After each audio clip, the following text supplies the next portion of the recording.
শিশু অবস্থায় দাজ্জালের এমন কিছু ব্যবহার ছিল যা জানলে আপনি চমকে উঠবেন। মসিহ দাজ্জাল সম্পর্কে বলা হয়েছে যে তার পিতা ও মাতা ৩০ বছর ধরে সন্তানহীন ছিলেন। এরপর তাদের একটি একচোখা পুত্র সন্তান জন্ম নেয়, যে ছিল সবচেয়ে ক্ষতিকর এবং সবচেয়ে কম উপকারী। তার চোখ দুটি ঘুমিয়ে পড়ত, কিন্তু তার হৃদয় জাগ্রত থাকত। তার পিতা ছিলেন দীর্ঘকায় মাংসল গড়নের এবং তার নাক ছিল পাখির ঠোঁটের মতো বাঁকানো। তার মা ছিলেন বেশ মোটা এবং লম্বা হাত বিশিষ্ট।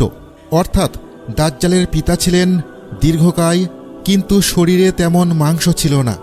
আর তার মা ছিলেন বেশ ভারী, লম্বা হাত ও বড় বক্ষ বিশিষ্ট। এই সন্তান একচোখা অবস্থায় জন্ম নেয় এবং দিনরাত ঘুমিয়ে থাকত।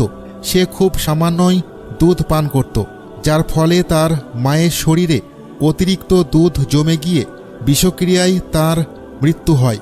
এরপর তার পিতা ছাগল ও গরুর দুধ খাইয়ে তাকে বড় করতে থাকে।